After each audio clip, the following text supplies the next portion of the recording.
دنیا پر اجلال فرماتا ہے اور فرماتا ہے کوئی مجھ سے بخشش طلب کرنے والا جسے میں معاف کروں، ہے کوئی رزق طلب کرنے والا جسے میں رزق دوں،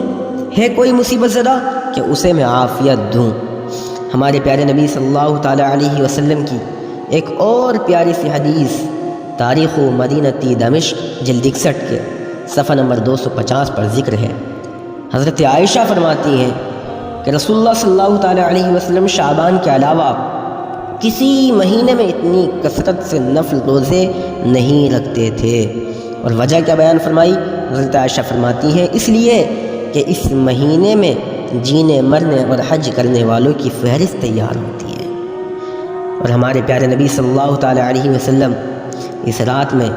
رب کی بارگاہ میں بڑی دعائیں فرماتے تھے، نمازیں ادا کرتے، قبرستان تشریف لے جاتے اور امت کے لیے دعائیں کرتے، دن میں روزہ رکھا کرتے تھے۔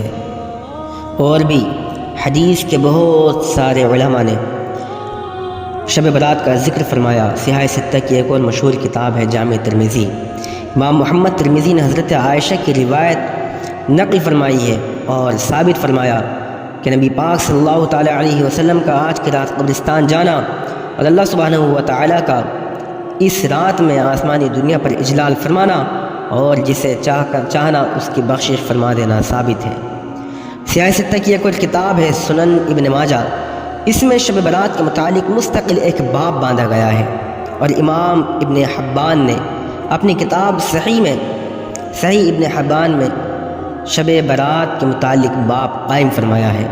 امام احمد بن حنبل رحمۃ اللہ تعالیٰ علیہ، جو کہ امام بخاری اور امام مسلم کے بھی استاذوں میں آتے ہیں، انہوں نے بھی اپنی کتاب میں شب برات کے متعلق احادیث ذکر فرمائی ہیں۔ اور امام محمد بن عبد الرحمن سخاوی رحمۃ اللہ تعالیٰ علیہ اپنی کتاب القول البدیع فی الصلاۃ علی حبیب الشفیع میں ذکر فرماتے ہیں کہ حضرت طاؤوس یمنی نے فرمایا کہ میں نے امام حسن بن علی رضی اللہ تعالیٰ عنہما سے 15 شعبان کی رات اور اس میں عمل کے متعلق سوال کیا، تو امام حسن نے فرمایا اس رات کو میں 3 حصوں میں تقسیم کر لیتا ہوں۔ ایک حصے میں نانا جان پر درود شریف پڑھتا ہوں، اللہ تعالیٰ کے فرمان یا ایھا الذین آمنوا صلوا علیہ وسلموا تسلیما پر عمل کرتے ہوئے کہ اے ایمان والو تم بھی نبی پاک صلی اللہ علیہ وسلم پر درود اور خوب سلام بھیجو۔ اور امام حسن فرماتے ہیں کہ دوسرے حصے میں اللہ تعالیٰ سے استغفار کرتا ہوں، اللہ تعالیٰ کے اس حکم پر عمل کرتے ہوئے وما کان اللہ معذبہم وہم یستغفرون، اور انہیں اللہ عذاب نہیں کرنے والا جب تک وہ بخشش مانگ رہے ہیں۔ پھر امام حسن فرماتے ہیں کہ تیسرے حصے میں نماز ادا کرتا ہوں اللہ تعالیٰ کے اس فرمان پر عمل کرتے ہوئے وَاسْجُدْ وَاقْتَرِبْ کہ اور سجدہ کرو اور ہم سے قریب ہو جاؤ۔ پھر حضرت طاؤوس یمنی نے عرض کی کہ جو شخص یہ عمل کرے اس کے لیے کیا ثواب ہے؟ تو امام حسن نے فرمایا کہ میں نے والد محترم حضرت علی سے سنا اور انہوں نے حضور نبی اکرم صلی اللہ علیہ وسلم سے سنا، حضور صلی اللہ تعالیٰ علیہ وسلم نے فرمایا کہ جس نے ایسا کیا اس کو مقربین میں لکھ دیا جاتا ہے۔ جبکہ اب شعبان کی 15ویں رات میں جاگنا اور عبادت کرنا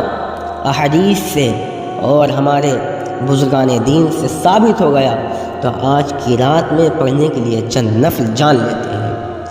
چنانچہ فرمایا گیا کہ شعبان کی 15ویں شب میں 2 رکعت نماز نفل یوں ادا کی جائے کہ ہر رکعت میں سورہ فاتحہ کے بعد 1 بار آیت الکرسی اور 15 بار سورہ اخلاص پڑھی جائے،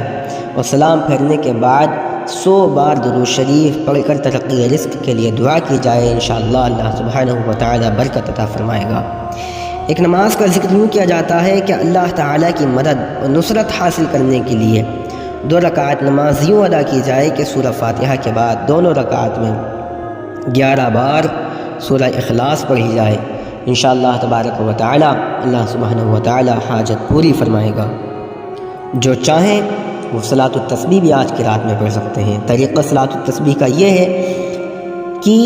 نیت باندھ کر ثنا پڑھیں، اور ثنا پڑھنے کے بعد 15 بار سبحان اللہ والحمد للہ ولا الہ الا اللہ واللہ اکبر پڑھیں۔ پھر اعوذ باللہ بسم اللہ پڑھ کر سورہ فاتحہ کے ساتھ کوئی سورت ملا لیں،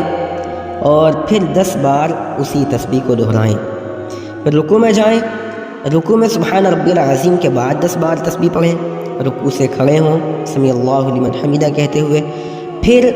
10 بار اسی تسبیح کو دہرائیں۔ پھر سجدے میں جائیں، سجدے میں سبحان ربی الاعلیٰ کے بعد 10 بار اسی تسبیح کو دہرائیں، سجدے سے سر اٹھائیں، پھر 10 بار اسی تسبیح کو پڑھیں، دوسرے سجدے میں جائیں، پھر سبحان ربی الاعلیٰ کے بعد 10 بار اسی تسبیح کو پڑھیں۔ یہ ایک رکعت مکمل ہوئی۔ پھر جب دوسری رکعت کے لیے کھڑے ہوں تو دوسری رکعت میں سورہ فاتحہ اور سورت ملانے سے پہلے 15 بار تسبیح پڑھیں، اور باقی اسی طریقے سے تیسری اور چوتھی رکعت بھی ادا کی جائے۔ اللہ سبحانہ و تعالیٰ سے دعا ہے کہ وہ ہم تمام کو اس رات میں